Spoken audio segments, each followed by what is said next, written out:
Welcome to the deep dive.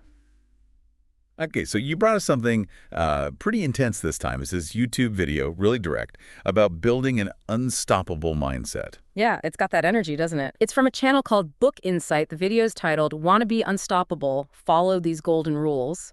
And while it mentions staying calm and thinking smart, the real core is about mental toughness for big goals. Right, exactly. So the plan for this deep dive, since you flagged this source, is to really pull apart these core ideas. How do you actually build that kind of toughness? Our mission, basically, is to give listeners those actionable bits, Yeah. help cut through limitations. Precisely. The video lays it out in these neat little, chapters almost, principles. Yeah. And our goal here is just to condense that, give you the essence without getting totally bogged down, aiming for those aha moments, the stuff you can actually use. Okay, cool. Let's jump right in there. The first big one they hit is the war against yourself. Talks about waking up, seeing everyone's perfect life on social media. Yeah. That immediate feeling of Oh, yeah, that hits home, right? It frames that internal struggle, the doubt, the procrastination, the fear as the main fight, the one most people lose before they even really start. And the analogy they use is pretty vivid. Choosing comfort over growth is like trying to run a marathon while tying your own shoelaces together. That really paints a picture, doesn't it? It does. It hammers home how often we're our own worst enemy. And then the directness. No one's coming to save you. Kind of a wake-up call. Totally. Puts the responsibility squarely on you. Your progress, it's on you. But it's not all doom and gloom. It reframes discipline. Not as a chore, but as learning to love the process. It even says pain and discomfort are like stepping stones. Yeah. What do you make of that? Well, it's a powerful shift in perspective, isn't it? Instead of seeing discipline as this, punishment, it becomes a choice, an alignment with your goals. And the discomfort, that's just proof you're actually moving, growing. Yeah, proof of progress. And then it just asks point blank, which version are you becoming? The stuck one or the unstoppable one? Forces a bit of honesty, I think. Definitely. Makes you think about where your daily habits are actually leading you. Are you just drifting or are you actively building something? Okay, so next up, fear is a liar. Calls fear the most convincing liar you'll ever meet. Pretty strong words.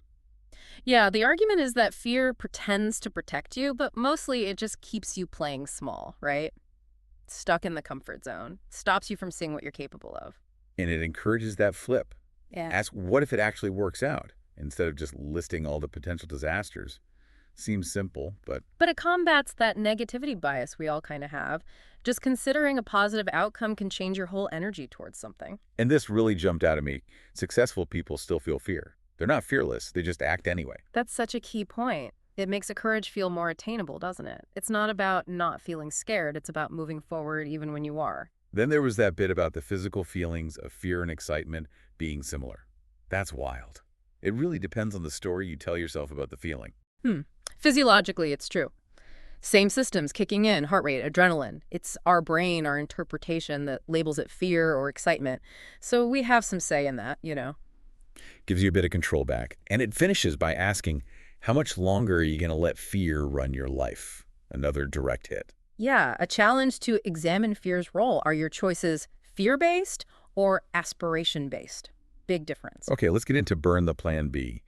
This one feels potentially controversial. Having a backup actually weakens your commitment. That's the idea. The safety net, even just in your head, gives you an out. It can sort of dilute the intensity you put into plan A because subconsciously there's something else to fall back on if it gets hard. It uses those examples of athletes, entrepreneurs, going all in.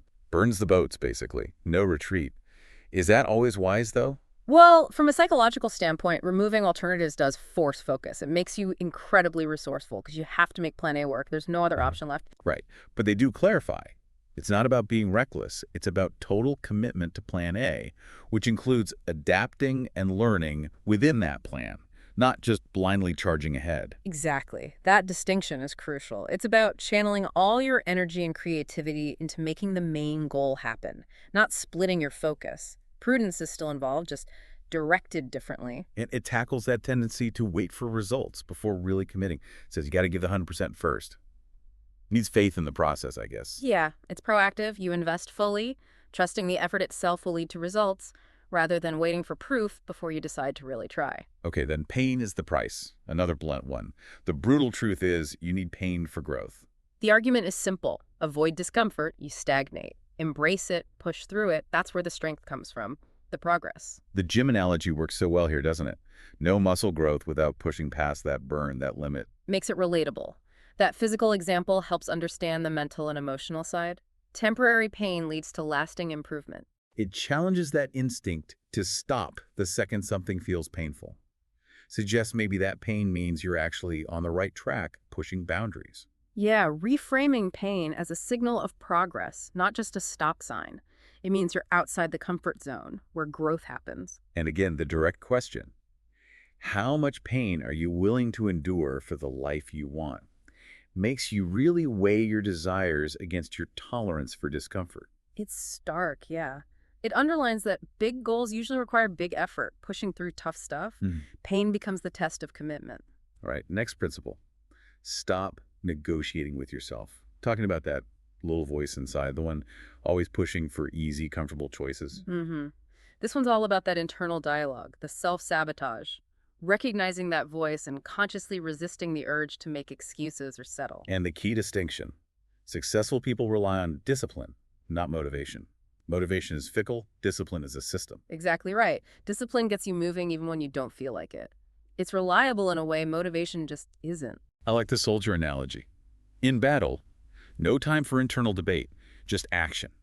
Apply that same resolve to your goals. It really drives home the need for decisiveness, doesn't it? Overcoming that internal hesitation is critical when facing challenges. And keeping promises to yourself builds self-trust. That feels fundamental, that internal integrity. Oh, hugely. Break those promises. You chip away at your own confidence. Makes it harder to trust yourself next time. Okay, now for the power of obsession. This pushes back against the whole balance idea. It says game changers are often obsessed. Yeah, it's a bit of a counter-narrative. Suggests that achieving something truly exceptional often requires a level of focus that, well, looks like obsession from the outside. Contrasts it with being distracted by excuses. Says obsessed people have this total alignment, thoughts and actions all point one way, single-minded. That's the key, that unwavering focus. Obsession, in this context, means total dedication, filtering out the noise. It does admit it's demanding, though. Late nights, maybe isolation, repetition, not always glamorous. No, it gives a realistic picture. There are often trade-offs with that kind of intense dedication. But crucially, it says obsession is a choice. You're not born obsessed. You can choose that level of focus. Puts the control back in your hands, doesn't it? Suggests it's an attainable state if you prioritize ruthlessly. And the killer question, are you treating your dream like an option or a necessity, really forces you to evaluate your commitment level. Yeah, is it a nice to have, or is it fundamental to who you are and what you want?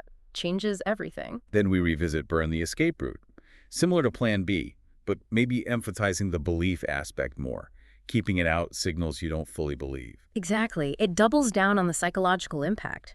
Having that escape route, even subconsciously, can make you less resilient when things get tough. Brings back the burning ships example. Visceral image of forcing success because retreat isn't possible. Such a powerful historical illustration of how removing the fallback option can create incredible determination. And connects it to how we might subconsciously sabotage ourselves, quitting easier because we know there's a soft landing. Yeah, it highlights those subtle ways the safety net can actually weaken our resolve to push through difficulty. Then the challenge. What could you achieve if failure just wasn't mentally on the table? Powerful thought experiment. Right. Removing that self-imposed limit, Right. what becomes possible then? Opens up your thinking. Okay, shifting gears to be the last one standing. Life as a war of attrition. Endurance is key. Yeah, this focuses on the long haul. Not just the initial sprint, but the ability to keep going, to persist through setbacks. That's often more important than just raw talent. The boxing analogy is perfect. Early rounds, lots of energy, but the winner is often the one still standing, still fighting in round 12. Exactly. Initial enthusiasm fades. Sustained effort, the ability to withstand the hits and keep going, that's what leads to lasting success. Applies it broadly too. Business, fitness, relationships.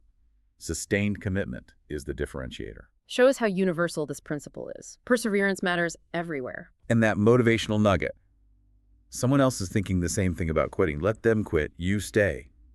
Simple, but effective. Outlast them. Adds that competitive angle, yeah. Just refusing to give up when others do can be a massive advantage over time. Then a quick reinforcement. Fear is lying to you again. emphasizing it's often just a mental projection of the worst-case scenario. Good reminder. So many fears are just stories we tell ourselves, not reality. And that fear is strongest before you act. Once you move, it often shrinks. The anticipation is the killer. Action really is the antidote. Taking that first step, however small, starts to dissolve the fear. It empowers you to see fear as just noise. Move forward despite it. Don't let it drive the bus. Exactly. Reframe it as a distraction, not a roadblock. Builds resilience. Okay, now the enemy is comfort. How seeking comfort leads to stagnation, losing that initial drive. This explores the danger of complacency. Getting too comfortable, resting on your laurels, that's when you become vulnerable. You lose the hunger. The lion analogy loses its hunger after eating. Powerful image for how satisfaction can dull the drive for more. Captures it perfectly. Sustained motivation needs ongoing purpose, resisting that urge to just settle. Warns that comfort creates an opening for hungrier people to overtake you. Competitive again. Yeah, highlights that achievement often happens in a dynamic environment. You need to keep pushing, keep improving, just to maintain your position, let alone advance. Cites high achievers who never stop pushing. Reinforces that continuous growth mindset. Those examples make it real. Shows how top performers stay on top by never getting comfortable. Then the self-check. Are you still hungry or are you getting soft? Direct gut check on your current drive. Makes it personal. Time for an honest look at your own motivation levels. Any complacency creeping in. Even feeling too safe is framed as a warning sign. Maybe time to seek a challenge, push harder. A practical trigger, right? If things feel too easy, maybe you need to step out of the comfort zone again. All right, heading towards the end here. You are the problem. This one might sting a bit. Challenges blaming circumstances. Yeah, tackles victim mentality head on. That tendency to look outward for reasons why things aren't working. Delivers the hard truth. If your life isn't where you want it to be, it's because of you. Tough pill to swallow. It can be, definitely. But it's also incredibly empowering, isn't it? If you're the problem. Then we're also the solution. Exactly. It flips accountability into agency. Power. That's the crucial turn. It's not blame, it's ownership, which gives you the power to change things. Contrast the weak who blame versus the powerful who own their results, good or bad.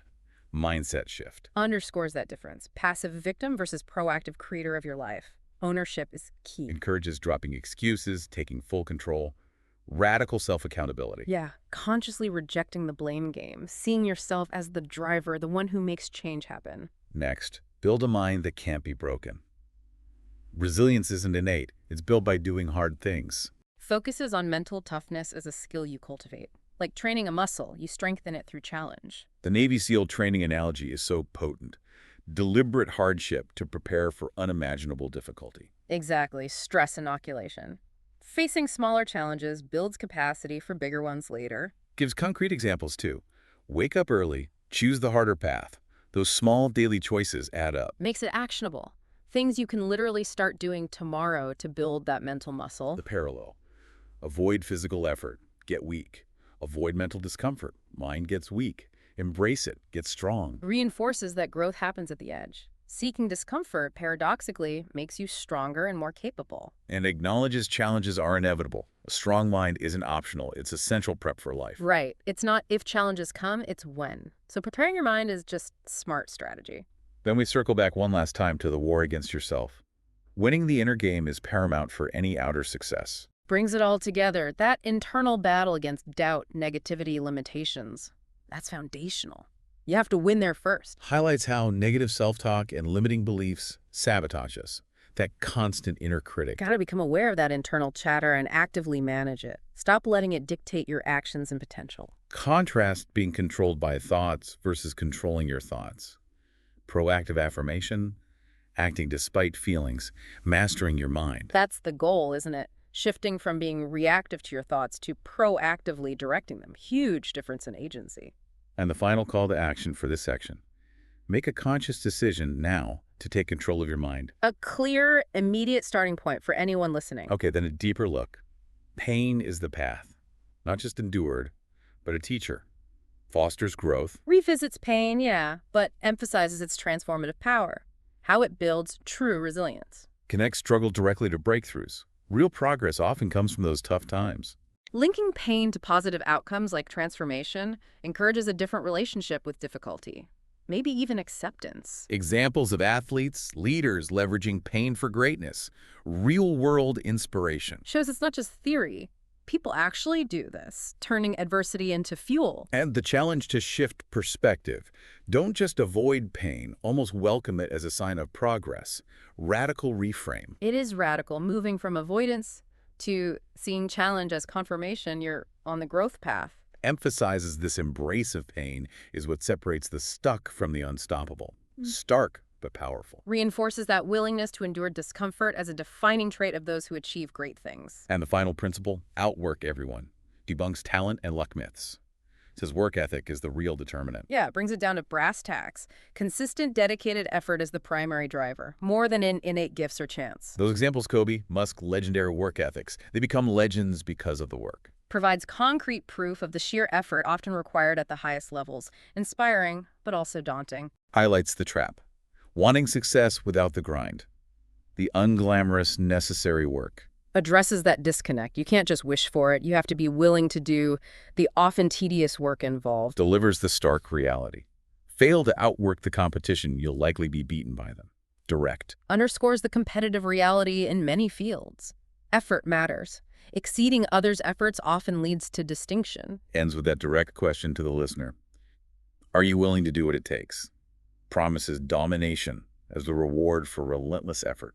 Powerful closer. Yeah, final challenge. Commit to the required effort, and the potential rewards are immense. Wow. Okay, so wrapping up this deep dive on becoming unstoppable.